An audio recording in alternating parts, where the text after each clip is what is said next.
नमस्कार, आप देख रहे हैं आवाज इंडिया, देश की भरोसेमंद आवाज। मैं प्रतीक्षा और खबरों की शुरुआत करते हैं, लेकिन सबसे पहले नजर डालते हैं आज की हेडलाइंस पर। आईएसएस से पीएम मोदी की सीधी बात, अंतरिक्ष में भारतीयों की ऐतिहासिक मौजूदगी। सीजेआई गवई का बड़ा बयान, अनुच्छेद 370 हटाना बाबा साहेब के विचारों के अनुरूप। कोलकाता गैंगरेप केस में सियासी तूफान, बीजेपी और कांग्रेस उतरी सड़कों पर। पीएम में अंबेडकर धाम का विस्तार, सीएम मोहन यादव बोले समाज हित के काम नहीं भूलेंगे। बिहार के 22,000 सिपाहियों ने खाई कसम, आजीवन शराब से रहेंगे दूर। मुंबई धमाकों का आतंकी साकिब नाचन मरा, तिहाड़ जेल में ब्रेन स्ट्रोक से मौत। अब खबरें विस्तार से। भारत के अंतरिक्ष इतिहास में एक और स्वर्णिम अध्याय जुड़ गया है। प्रधानमंत्री नरेंद्र मोदी ने अंतर्राष्ट्रीय अंतरिक्ष स्टेशन यानी आईएसएस पर मौजूद ग्रुप कैप्टन शुभांशु शुक्ला से सीधी बातचीत की है। वीडियो कॉल के जरिए हुए इस संवाद में पीएम मोदी ने शुभांशु से साहस और समर्पण की सराहना करते हुए उन्हें शुभकामनाएं दी है। पीएम मोदी ने इस ऐतिहासिक बातचीत की जानकारी सोशल मीडिया प्लेटफॉर्म एक्स पर साझा की। यह संवाद केवल प्रेरणादायक नहीं बल्कि भारत की वैज्ञानिक ताकत और वैश्विक अंतरिक्ष अनुसंधान में हमारी भागीदारी का एक बड़ा प्रतीक है। भारतीय वायुसेना के अधिकारी शुभांशु शुक्ला की अंतरिक्ष में मौजूदगी भारत की बढ़ती अंतरिक्ष शक्ति की पहचान है और यह उपलब्धि हर देशवासी के लिए गर्व का विषय है। नागपुर में आयोजित डॉक्टर बाबा साहब अम्बेडकर लॉ कॉलेज के कार्यक्रम में पहुंचे भारत के मुख्य न्यायाधीश भूषण रामकृष्ण गवई ने अनुच्छेद 370 को लेकर एक बड़ा बयान दिया है।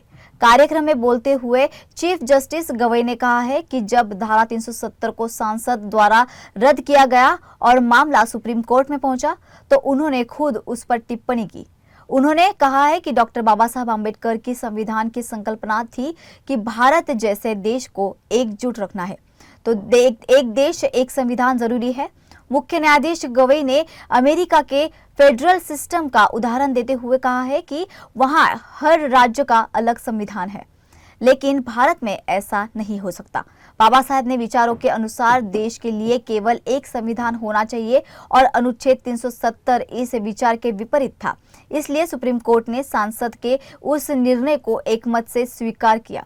गवई ने यह भी कहा है कि जब जब देश पर संकट आया है तब देश ने एकजुटता दिखाई है और संविधान की एकता ही उस एकता की बुनियाद है।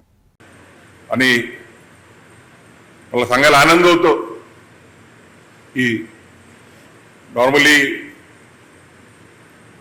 ज्युडिशियल प्रोनाउन्समेंट बद्दल आणि स्वतःच्या ज्युडिशियल प्रोनाउन्समेंट बद्दल आम्ही बोलू नये, परंतु ज्यावेळेला कलम 370 चा पार्लमेंटने ते रद्द केलं आणि आमच्या पुढे चॅलेंज करण्यात आलं आणि त्यावेळेला ज्यावेळेला हिअरिंग चालू होतं त्यावेळेला मी म्हटलं की बाबासाहेबांची संकल्पना होती की बाबासाहेब म्हणाले होते की आम्ही जसं अमेरिकेमध्ये प्रत्येक फेडरेशनची वेगळी कॉन्स्टिट्यूशन आहे आणि प्रत्येक राज्याची सुद्धा वेगळी कॉन्स्टिट्यूशन आहे, तिथे फक्त फार लिमिटेड असे सब्जेक्ट आहेत जे केंद्रीय कॉन्स्टिट्यूशनद्वारे गव्हर्न होतात आणि फेडरल याला जास्त स्कोप असतो। आणि म्हणून बाळासाहेब म्हणाले होते की या देशाला एकच घटना अभिप्रेत आहे आणि देशाला एकसंघ जर ठेवायचं असेल तर country needs only one constitution आणि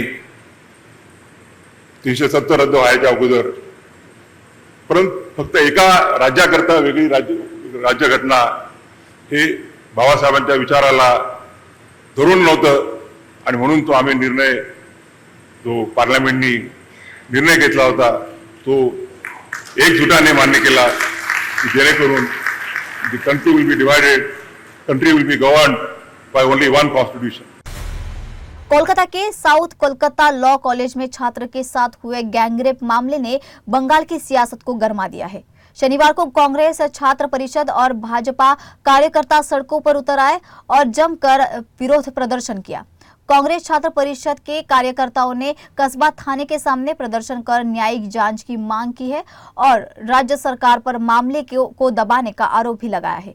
वहीं भाजपा प्रदेश अध्यक्ष सुकांत मजूमदार के नेतृत्व में गरियाहाट चौराहे पर बड़ा प्रदर्शन किया गया, जिससे यातायात घंटों तक ठप रहा। प्रदर्शनकारियों का कहना है कि बंगाल में महिला सुरक्षा की स्थिति लगातार बिगड़ रही है और सरकार इस पर चुप्पी साधे बैठी है। दूसरी ओर पुलिस ने कार्रवाई तेज करते हुए 4 सदस्यीय विशेष जांच दल यानी SIT का गठन कर दिया है और मामले की गहराई से जांच शुरू कर दी है। मध्य प्रदेश में OBC आरक्षण को लेकर सियासी घमासान तेज हो गया है। कांग्रेस ने प्रेस कॉन्फ्रेंस कर बीजेपी सरकार पर गंभीर आरोप लगाए हैं। नेताओं ने कहा है कि सुप्रीम कोर्ट के स्पष्ट आदेश के बावजूद राज्य सरकार 27% आरक्षण लागू नहीं कर रही है।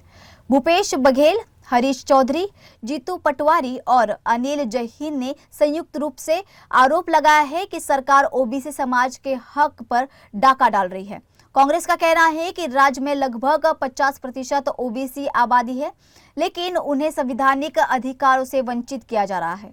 28 जनवरी 2025 को सुप्रीम कोर्ट ने 27% आरक्षण को वैध करार किया है और याचिकाएं खारिज कर दी है। बावजूद इसके बीजेपी सरकार ने अब तक कोई ठोस कदम नहीं उठाए। हाल ही में 25 जून को कोर्ट ने सरकार से पूछा है कि जब कोई कानूनी अड़चन नहीं है तो आरक्षण लागू क्यों नहीं किया गया। कोर्ट ने 4 जुलाई तक पूरी प्रक्रिया की रिपोर्ट मांगी है।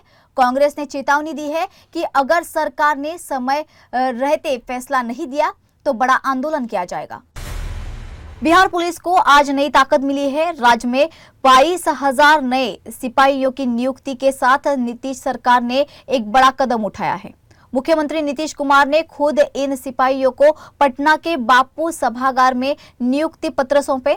इस मौके पर सभी सिपाहियों ने आजीवन शराब न पीने की शपथ ली है और बिहार में लागू शराबबंदी कानून को कड़ाई से पालन कराने का संकल्प भी दोहराया है। यह आयोजन केवल भर्ती प्रक्रिया नहीं बल्कि एक सामाजिक संदेश भी था कि कानून के रक्षक खुद शराब से दूर रहकर समाज को नई दिशा देंगे। चुनाव से पहले ये कदम नीतीश सरकार के लिए एक राजनीतिक और प्रशासनिक दोनों रूप से अहम माना जा रहा है। तो मुख्यमंत्री ने इस कार्यक्रम की जानकारी सोशल मीडिया पर भी साझी की है। मुंबई सीरियल धमाकों के कुख्यात आतंकी साकिब नाचन की दिल्ली में मौत हो चुकी है। उसे तिहाड़ जेल में रखा गया था, जहां ब्रेन स्ट्रोक के बाद उसे दीनदयाल अस्पताल में भर्ती कराया गया। इलाज के दौरान उसकी मौत हो गई। साकिब नाचन का गृहनगर भिवंडी के पड़घा बोरीवली गांव में है, तो उसके शव को वही लाया गया। किसी भी अप्रिय घटना से निपटने के लिए इलाके में 200 से ज्यादा पुलिसकर्मी तैनात किए गए हैं। हर आने जाने वाले वाहन की सघन तलाशी ली जा रही है। तो साकिब का नाम साल 2002 से लेकर साल 2003 में हुए मुंबई बम धमाकों में सामने आया था और 2023 में उसे ISIS मॉड्यूल केस में NIA ने फिर से गिरफ्तार किया। वह करीब 15 साल से जेल में था। उसके खिलाफ हत्या, आतंकवाद और सांप्रदायिक हिंसा से जुड़े कम से कम 11 केस लंबित थे। तो प्रबंधित संगठन सीमा का महाराष्ट्र अध्यक्ष और बाद में महासचिव भी रह चुका था। तो उसकी मौत के बाद अब सुरक्षा एजेंसियां और प्रशासन अलर्ट मोड पर आ चुकी है। वक्त हो चला है एक छोटे से ब्रेक का।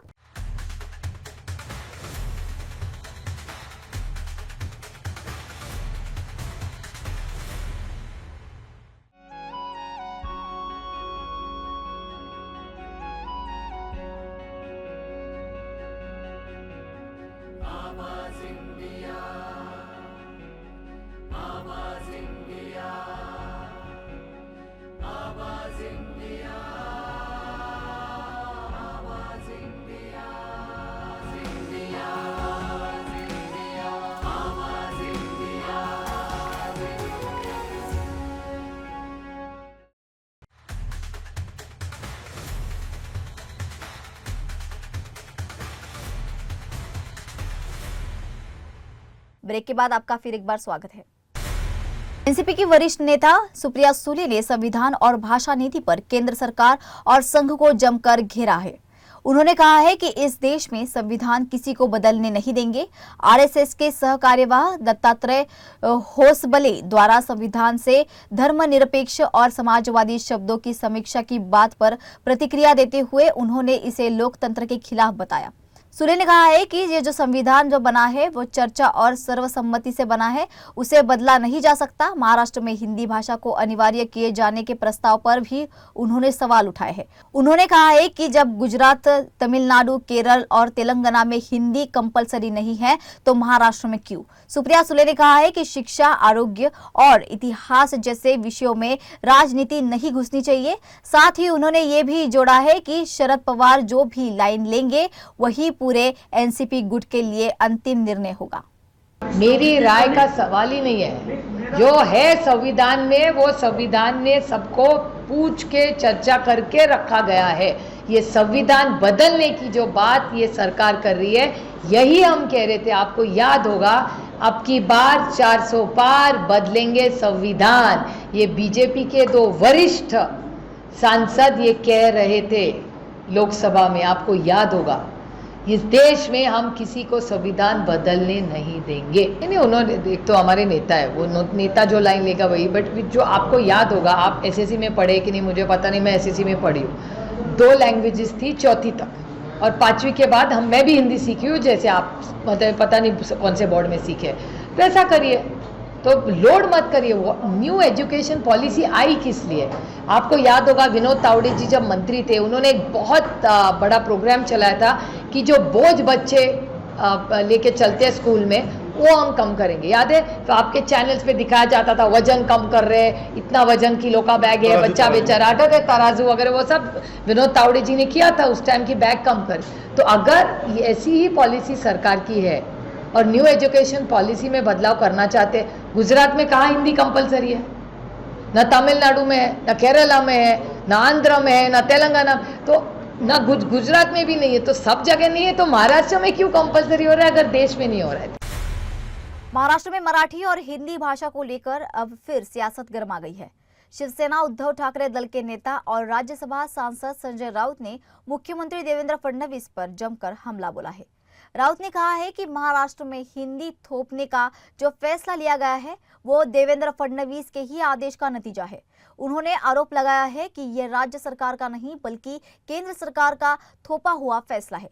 राउत ने कहा है कि जिस सरकारी आदेश यानी जीआर की बात हो रही है वो खुद फडणवीस का ही है और कल उस आदेश की होली जलाने का ऐलान भी कर दिया है।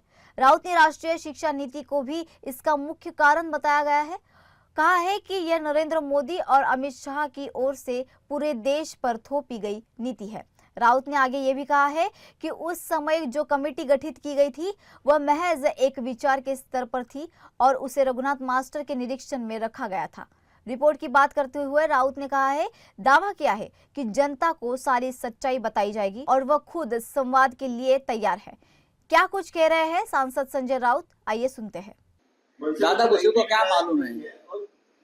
देखिए, वो जो जीआर है ये देवेंद्र फडणवीस का जीआर है, इसलिए तो कल उसकी हम होली करने वाले हैं ना।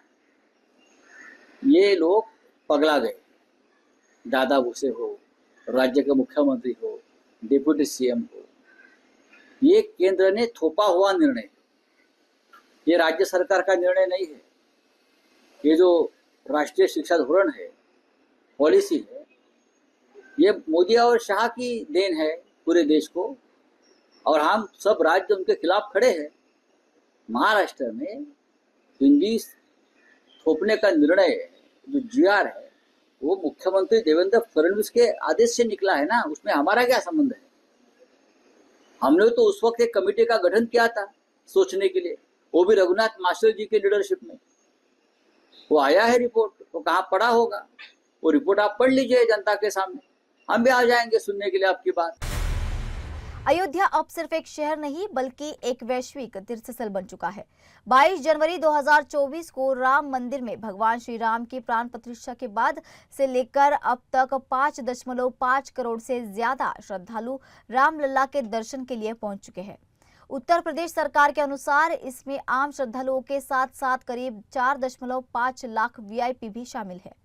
इन वीआईपी में केंद्रीय मंत्री, राज्यपाल, मुख्यमंत्री, फिल्म और खेल जगत की हस्तियों से लेकर उद्योगपतियों तक के नाम शामिल है।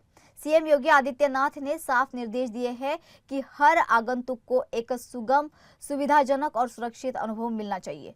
राम मंदिर का भव्य निर्माण और भगवान श्री राम की पहली मंजिल पर स्थापना के बाद श्रद्धालुओं की संख्या लगातार बढ़ रही है। अयोध्या की ये प्रतिष्ठा केवल भारत तक सीमित नहीं है, बल्कि विदेशों में भी इसका प्रभाव साफ नजर आ रहा है। इसी क्रम में टेस्ला प्रमुख एलन मस्क के पिता एरोन मस्क भी रामलला के दर्शन को अयोध्या पहुंचे थे, तो उन्होंने पारंपरिक भारतीय परिधान पहनकर पूजा अर्चना की और इस अनुभव को अद्भुत बताया। राज्य सरकार अब अयोध्या को वैश्विक स्तर पर धार्मिक और सांस्कृतिक पर्यटन का केंद्र बनाने की दिशा में तेजी से कार्य कर रही है। यात्रियों की बढ़ती संख्या को देखते हुए परिवहन, आवास और सुरक्षा व्यवस्थाओं को भी लगातार बेहतर किया जा सकता है।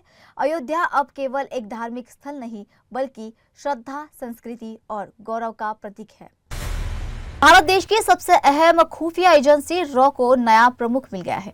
वरिष्ठ आईपीएस अधिकारी पराग जैन को रॉ का अगला चीफ नियुक्त किया गया है। वे 30 जून को रिटायर हो रहे रवि सिन्हा की जगह लेंगे। तो सरकारी सूत्रों के मुताबिक पराग जैन को 2 साल की कार्यकाल के लिए नियुक्त किया गया है। वर्तमान में वे रॉ के एविएशन रिसर्च सेंटर के मुखिया हैं, जो हवाई निगरानी और रणनीतिक संचालक से जुड़ा है। पराग जैन को खुफिया तंत्र में लंबा अनुभव है और खास तौर पर पाकिस्तान डेस्क पर उन्होंने कई वर्षों तक काम किया है। जम्मू कश्मीर से अनुच्छेद 370 हटाने के दौरान उनकी भूमिका बेहद महत्वपूर्ण थी। तो उनकी नियुक्ति ऐसे समय में हुई है जब भारत को बाहरी खतरों के साथ साथ साइबर और रणनीतिक चुनौतियों से भी जूझना पड़ रहा है। ऐसे में उनका अनुभव एजेंसी के लिए बड़ी ताकत बन सकता है। महाराष्ट्र ने इंदापुर तालुका के बेलवाड़ी में आज संत तुकाराम महाराज की पालकी की परिक्रमा पूरे भक्तिभाव के साथ संपन्न हुई। इस आयोजन का साक्षी बनने के लिए हजारों श्रद्धालु बेलवाड़ी पहुंचे। पालकी में प्रवेश के बाद पहले परिक्रमा की शुरुआत होमगार्ड पुलिस, तुलसा, तालकरी और पकवाजे की धुन से हुई। परंपरागत पोशाक में महिलाओं ने भी रथ के चारों ओर भक्ति भाव से परिक्रमा की। इसके बाद मोहिते पाटिल परिवार के अकलूज और बाबुलगांवकर के प्रसिद्ध घोड़ों ने पालकी के चारों ओर परिक्रमा कर भक्तों को भाव विभोर कर दिया। घोड़ों की परिक्रमा के बाद उनके पैरों की धूल पाने के लिए श्रद्धालुओं की भीड़ उमड़ पड़ी, तो वातावरण पूरी तरह आध्यात्मिक और भक्तिमय हो गया। ये समारोह न सिर्फ परंपरा का प्रतीक बना, बल्कि श्रद्धा और आस्था की अनोखी छवि भी प्रस्तुत करता था। फिर वक्त हो चला है एक छोटे से ब्रेक का।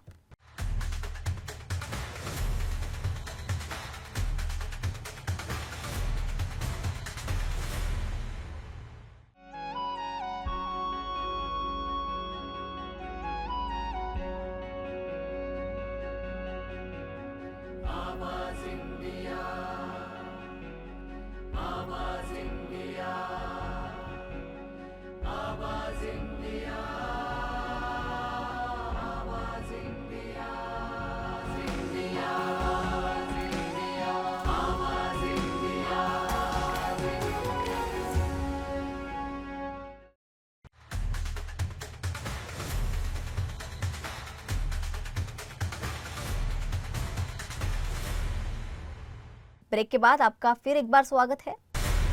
Big Boss fame actress Shefali Jariwala के अचानक हुई मौत से टीवी इंडस्ट्री में शोक की लहर दौड़ गई है। 27 जून की देर रात को शेफाली जरीवाला को दिल का दौरा पड़ने से मौत हो जाने की खबर सामने आई, जिसके बाद परिवार वालों की तरफ से शेफाली को कूपर अस्पताल में लाया गया, जहां जांच पड़ताल करने के बाद डॉक्टर ने शेफाली को मृत घोषित किया। जिसके बाद कानूनी प्रक्रिया को ध्यान में रखते हुए शेफाली का पोस्टमार्टम भी कूपर अस्पताल में ही किया जाने की जानकारी सामने आ रही है। दोपहर करीब 4:30 बजे शेफाली का शव उनके अंधेरी वेस्ट स्थित निवास स्थान पर लाया गया, जहां अंतिम दर्शन के लिए उन्हें सभी जानने वाले पहुंचे। इस दौरान शेफाली के घर पर उनके अंतिम दर्शन के लिए तमाम दोस्त और करीबियों की भीड़ उमड़ पड़ी। कई टीवी कलाकारों के अलावा कलाकार आरती सिंह, महिरा शर्मा और रश्मि देसाई के साथ शेफाली की मां और बहन भी बेहद भावुक नजर आई। उनके चाहने वालों की आंखें नम थी और हर कोई इस अचानक हुई मौत से स्तब्ध है। फिलहाल पोस्टमार्टम रिपोर्ट का इंतजार किया जा रहा है, जिससे मौत की असली वजह सामने आ सके। इंग्लैंड के एजबेस्टन टेस्ट से पहले टीम इंडिया की चिंता जसप्रीत बुमराह की फिटनेस को लेकर बनी हुई है। 2 जुलाई से शुरू होने वाले इस टेस्ट में बुमराह का खेलना तय नहीं है और यही कोच गौतम गंभीर के सामने सबसे बड़ी चुनौती है। ऐसे में गंभीर एक नया दांव चल सकते हैं। नाम है अर्शदीप सिंह। सूत्रों के मुताबिक गंभीर ने नेट प्रैक्टिस के दौरान अर्शदीप से लंबी और गंभीर बातचीत की है। ये चर्चा सिर्फ तकनीकी नहीं बल्कि रणनीतिक तौर पर बेहद अहम मानी जा रही है। जो जानकारी मिल रही है जिसके मुताबिक है गंभीर अर्शदीप को मानसिक तौर पर मैदान में उतरने की तैयारी कर रहे हैं। टीम मैनेजमेंट को बुमराह की जगह ऐसा एक विकल्प चाहिए जो शुरुआती ओवरों में स्विंग और सटीक लाइन से इंग्लैंड को चौंका सके। अर्शदीप में वो काबिलियत दिख रही है और यही वजह है कि उन्हें एजबेस्टन टेस्ट में मौका मिल सकता है। गंभीर की रणनीति इस बार युवा जोश और सरप्राइज एलिमेंट पर टिकी दिख रही है। तो अब देखना है कि क्या ये दाव इंग्लिश बल्लेबाज को चित कर सकता है। बॉलीवुड एक्ट्रेस श्रद्धा कपूर एक बार फिर अपने सोशल मीडिया पोस्ट को लेकर चर्चा में है। शुक्रवार को श्रद्धा ने इंस्टाग्राम स्टोरी पर एक ऐसा इमोशनल नोट शेयर किया जिसने फैंस को सोचने पर मजबूर किया। श्रद्धा कपूर ने अपने पोस्ट में लिखा है, जब तुम अकेले हो मैं तुम्हारे पास बैठ जाऊंगी, जब तुम उदास हो मैं तुम्हें बाहों में भर लूंगी। मुझे पता है तुम खो जाते हो, मुझे पता है तुम भाग जाते हो, लेकिन मैं तुम्हें ढूंढूंगी और तुम्हें थाम लूंगी। इस पोस्ट के बाद सोशल मीडिया पर फैंस की प्रतिक्रियाएं तेज हो गई है। कुछ लोग पूछ रहे हैं कि श्रद्धा ने ये लाइन किसके लिए लिखी है, तो कई यूजर्स चिंता जताते हुए उन्हें मजबूत रहने की सलाह दे रहे हैं। श्रद्धा निजी जिंदगी के बारे में कम बोलती है, इसलिए ये पोस्ट और भी खास माना जा रहा है। वर्क फ्रंट की बात करें तो हाल ही में श्रद्धा स्त्री 2 में नजर आएगी और अब दिनेश विजन के साथ उनकी अगली फिल्म की चर्चा है। फिलहाल श्रद्धा का ये पोस्ट इंटरनेट पर सुर्खियों में है। आवाज इंडिया में फिलहाल इतना ही। जुड़े रहिए आवाज इंडिया के साथ। जल्द होगी आपसे फिर मुलाकात। तब तक के लिए नमस्कार।